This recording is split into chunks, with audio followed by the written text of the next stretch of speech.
हमारे बीच माओसीन उपस्थित है।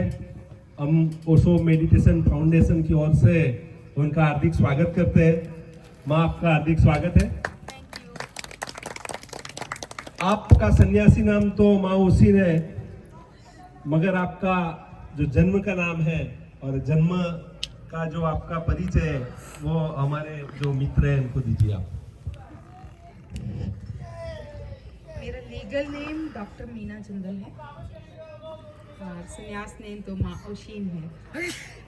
और क्या पूछना चाहते हैं? नाम भी खाली?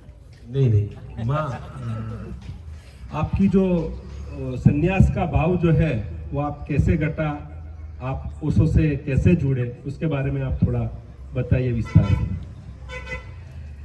ये तो बड़ी खुशनसीबी वाली बात है कि मैंने ओशो सन्यासी के परिवार में ही जन्म लिया है। मेरे पापा ओशो सन्यासी हैं और हमारी पूरी फैमिली ही ओशो के सन्यासी है। तो मुझे ऐसे माहौल में मैंने जन्म लिया। मेरे भाई का नाम भी रजनीश है, ओशो के नाम पर ही डैडी ने वो रजनीश रखा उनका नाम। तो बचपन से ही मेडिटेशन, योगा और योग करना, ध्यान करना, ये सब मतलब बचपन में एक बच्चे को माहौल मिलता है ना कि घर में, तो हमें पता है जैसे खाना खाना होता है, जैसे सोना रोज होता है, ऐसे ध्यान करते होते हैं। हमें पता ही नहीं कि ऐसी भी दुनिया होती है कि जहाँ खाते हैं सोते हैं ध्यान नहीं होता है, वो हमें आइडिया नहीं है। क्योंकि घर में सब एक ऐसा माहौल बना हुआ है कि सुबह उठते हैं, ऐसा नहीं है कि कुछ भी जैसे होता है ये खा लिया ये बोल लिया, तो मतलब एक माहौल है कि थोड़ा सा नेचर में बैठेंगे। जैसे घर भगवान की कृपा से बड़ा सारा घर था, तो लॉन में बैठ रहे हैं, चिड़ियों की आवाज़ों से उठ रहे हैं, अलार्म नहीं कभी चलाया, और उठते जैसे होता है चाय वगैरह वो वाला नहीं था, आराम से बैठते हैं। तो ऐसा फिर कुछ नेचर में बैठते हैं तो नेचुरल चीज़ें खाते हैं, फिर योग कर लेते हैं पहले, फिर ध्यान कर लेते हैं। मतलब एक होता था कि जैसे छुट्टी वाला दिन है तो आज कौन सा स्पेशल मेथड करेंगे जो रोज़ नहीं करते। ऐसा नहीं है कि खाते पीते नहीं थे, खाते पीते भी थे, बट ध्यान के बाद। तो एक माहौल ही ऐसा मिला है। मीन्स ये कुछ मेरे लिए ध्यान करना एक नई सी बात नहीं है, वो रोज़ जिंदगी का ही एक हिस्सा है। तो मैंने उसको कभी ऐड नहीं किया अपनी लाइफ में, मुझे शुरू से यही लाइफ पता थी। तो मैं इसको मानूं कि मैं लकी बहुत हूँ, खुशनसीब हूँ, पुराने जन्मों का फल है। और मुझे लगता है ऐसा कि मैंने ऐसा कुछ नहीं किया, जैसा मुझे माहौल मिल गया। तो घर में मिल गई ओशो, घर में मिल गया ध्यान, घर में मिल गया प्रेम। और आप पीएचडी भी की हुई है आपने मेरे ख्याल से। मैंने इकोनॉमिक्स में पीएचडी। तो आपने पीएचडी किस पे की, और आपकी जो उसके अलावा आपने जो पढ़ाई में क्या क्या किया है, आपने ध्यान में कौन कौन सी विधियां जो आप करवाते हैं उसके बारे में भी आप जानकारी दें। आपने काफ़ी सारे सवाल इकट्ठे पूछ लिए।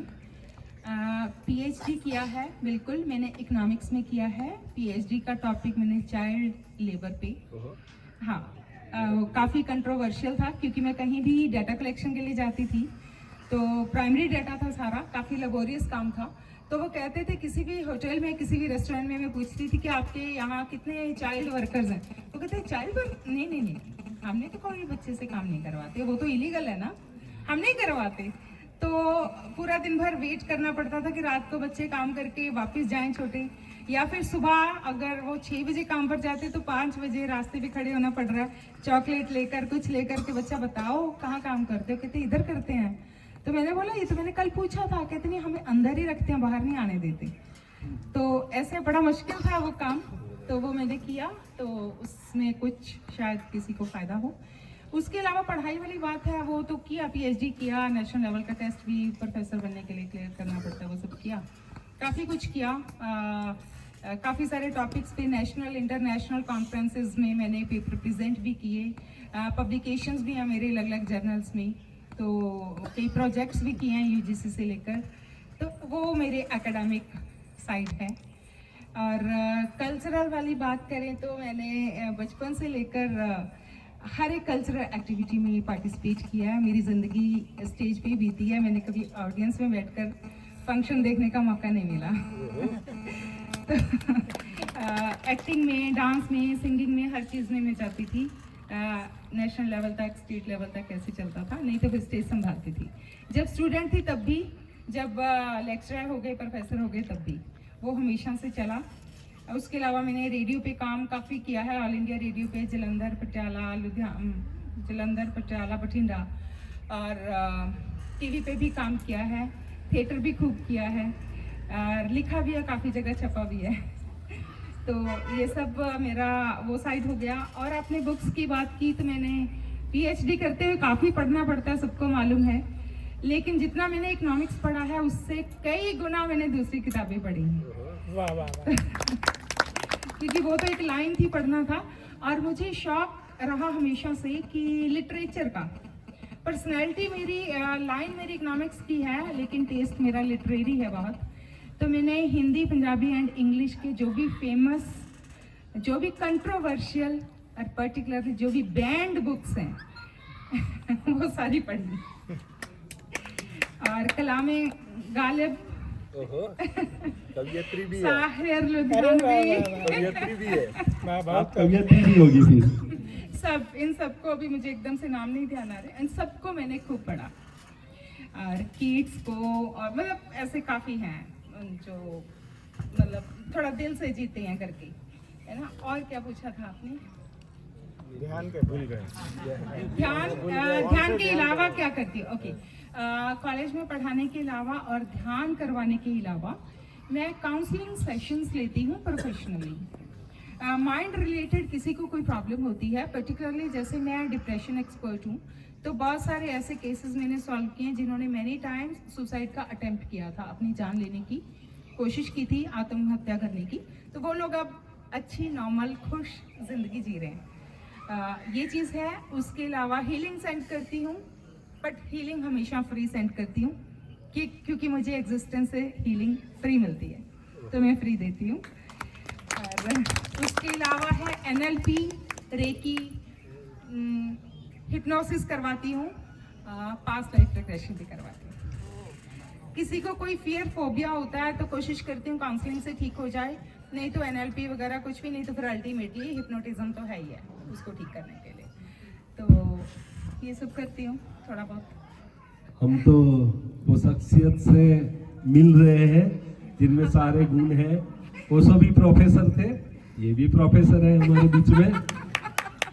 आज ओशो का बर्थडे है, तो माँ से हम ये अपेक्षा रखते हैं कि आप कुछ संदेश दें।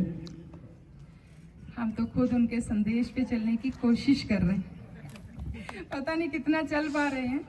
उन्होंने इतने संदेश दे दिए हैं ओशो ने, क्या मुझे लगता नहीं कि दुनिया में किसी को भी कोई संदेश देने की जरूरत है ना। इतना समझा दिया, इतना कुछ बता दिया। बस मैं तो यही कहूंगी कि जो ओशो ने कहा है उसको सुनकर समझकर जीने की कोशिश कीजिए आप, है ना। तो ओशो ने बड़ा प्यारा बोला कि सीरियसनेस इज डिजीज। तो खुश रहिए, पल पल मुस्कुराते रहिए। ओशो ने बोला ना कि मैं आपको डायरेक्शन नहीं देता हूँ, रोड मैप नहीं देता, मैं आंखें देता हूँ। तो बस होश देते हैं ओशो। तो थोड़ा सा मैं होश में जीने की कोशिश करती हूँ। कितना जी पाती हूँ वो नहीं पता, आप भी कोशिश कर लीजिए। खूब खूब धन्यवाद। हमारे बीच में माँ उसीन थी, जो हमें ये पूरा दिन उन्होंने ये ओशो जन्मोत्सव पे मेडिटेशन करवाया। उनका तहे दिल से हार्दिक बधाई देते हैं। Thank you Swami ji, thank you. अब आप बीजू पे ही आपने